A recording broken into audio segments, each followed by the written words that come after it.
This is the case that shocked an entire suburb, the story of love, control, and 9 deadly shots. The Terwilliger family seemed perfect. Mark, the successful financial advisor, Laura, the gentle art teacher, and their teenage son, Evan.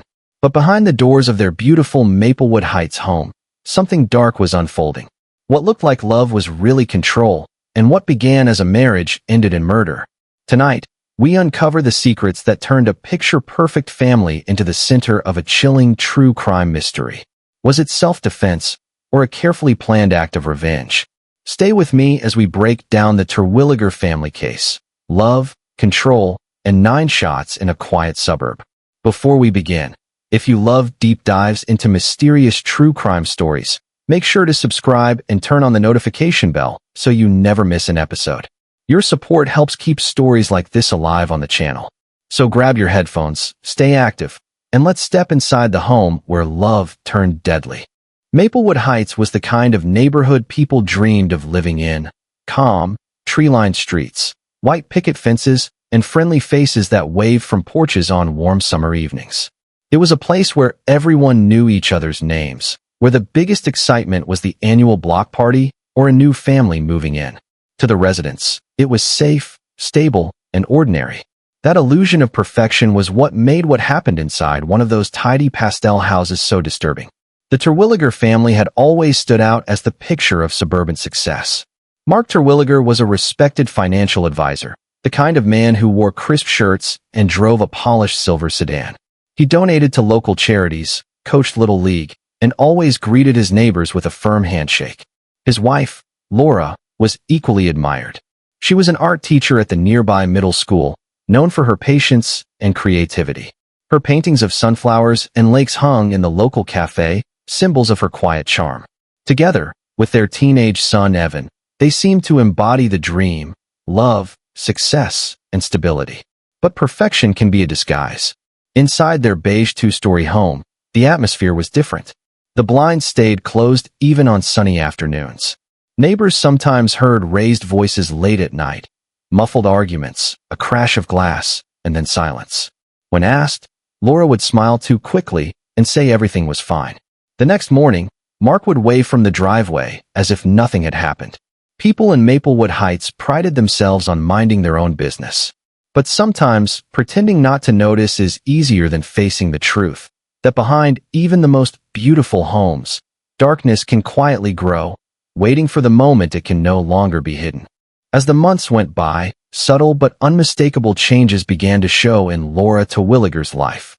She had once been known for her warmth and openness, the kind of woman who always had time to chat with neighbors or lend a helping hand. Now she seemed distant, her eyes dull and her voice flat. She stopped attending her weekly art classes and no longer invited friends over for coffee. Even her paintings began to change. The once bright colors of her work turned darker, more chaotic, as if they carried the weight of something she could not say aloud. Mark's control had tightened quietly, almost invisibly, until it shaped every part of Laura's world. He tracked her spending, checked her phone, and questioned her about every minute she spent away from home. What had started as concern turned into surveillance. He insisted that love meant knowing everything about each other, but Laura began to realize that love had nothing to do with it. The house that once felt like a home had become a cage lined with polite smiles and forced laughter. Their son, Evan, felt the tension most of all. Once a bright and cheerful boy, he began skipping soccer practices and avoiding friends. His grades dropped. He spoke less, afraid of saying the wrong thing. Teachers noticed small bruises, excuses that didn't make sense, and a sadness that seemed far too heavy for a child his age. A brief visit from social services led nowhere. Laura defended Mark, her fear hidden behind practiced smiles. Neighbors still waved, still believed in the picture-perfect family next door. But inside the Terwilliger house, silence and control had replaced comfort. Every whispered argument and every forced apology became another step toward the tragedy that was waiting to happen. It was a single text message that changed everything. Laura had not been searching for secrets that night, only trying to find a phone number she had misplaced. But when Mark's phone lit up with a message that read, asterisk, last night was amazing. Can't stop thinking about you. Asterisk, the illusion of her marriage shattered in an instant. The sender's name, Dana Myers, was familiar. She worked at Mark's firm, often mentioned during dinner conversations as a reliable assistant. Now Laura realized she was something else entirely. For years, Laura had told herself that Mark's temper and possessiveness came from love, that his need for control was his way of protecting their family. But the truth was much simpler and far more painful. He had been living a double life, demanding loyalty while giving none in return. The discovery did not bring relief or even anger at first, only a numb, hollow silence that filled her chest like smoke. In that silence, Laura began to plan. She started writing in a hidden journal, recording everything, the shouting, the threats, the nights he didn't come home. She documented dates, times, and even the smallest details, hoping that one day, the truth would matter. Beneath a loose floorboard in her art studio, she hid both the journal and small amounts of money she quietly saved from grocery budgets and side work. Outwardly, nothing changed. She still smiled at neighbors, still wore her wedding ring, still stood beside Mark at community events. But inside, something had shifted. Laura was no longer the obedient wife. She was a woman preparing for escape, even if it meant risking everything she had ever known. The night of June 17th began like any other in Maplewood Heights. The air was still, the streets empty except for the soft hum of crickets. Inside the Terwilliger home, the lights glowed faintly through drawn curtains. Neighbors later said nothing seemed unusual. Around 10:15 p.m., a sharp series of cracks shattered the quiet. 9 gunshots, quick and jarring, echoing through the neighborhood. Some thought it was fireworks. Others thought it was a car backfiring. Within minutes, someone called the police. When officers arrived, the scene inside was chilling. Mark Terwilliger lay on the living room floor, motionless, surrounded by shattered glass and dark stains on the carpet. He had been shot 9 times. The gun rested on the coffee table, still warm to the touch. Laura sat on the couch, her hands trembling, her nightgown stained, her eyes wide and vacant. Upstairs, 17-year-old Evan was found curled up in his room, sobbing, too frightened to speak. Laura told the officers that Mark had attacked her after she confronted him about his affair. She said he had been drinking, that he shoved her, and she grabbed the gun in fear. It sounded believable, but the evidence told another story. Nothing in the room was overturned, no signs of a violent struggle. Mark's body position suggested he had been sitting when the first bullet struck. The gunpowder residue showed the shots were fired from close range, deliberate, controlled. The image of a desperate woman defending herself began to fade. In its place emerged a disturbing possibility, that this had not been an act of fear, but a carefully planned moment of vengeance disguised as survival. The investigation into Mark Terwilliger's death quickly consumed the quiet suburb. Police cordoned off the house for days, combing through every inch of the property for clues. What they found began to unravel Laura's story. Hidden beneath a floorboard in her art studio was the journal she had kept for months, filled with detailed entries about her husband's temper and infidelity. The pages also contained notes about their finances, times Mark left the house, and even sketches of the gun she would later use.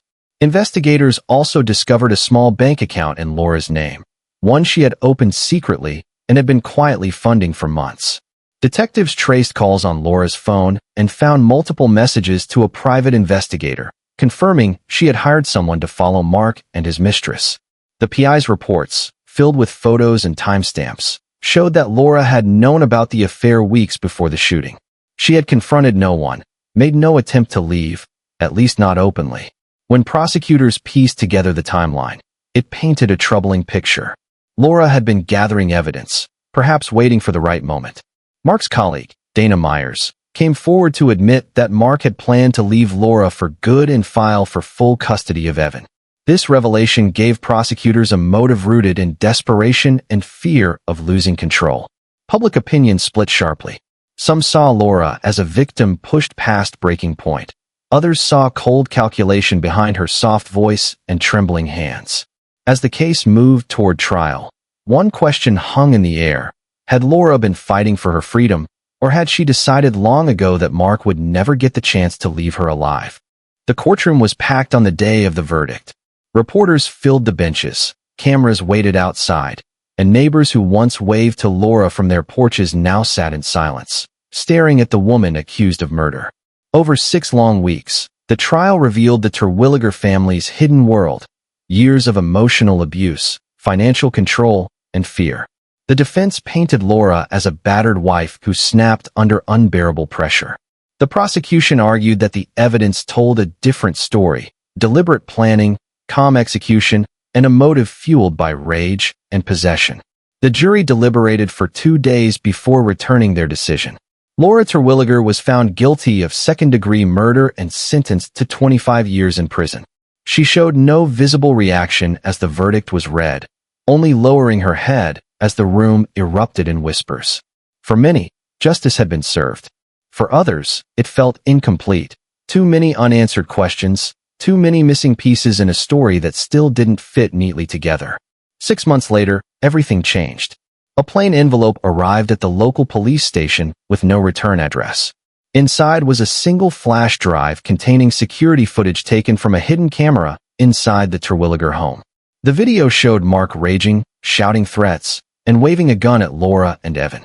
The final recording captured the night of the shooting, Mark reaching into his jacket, Laura crying out, then the 9 deafening shots.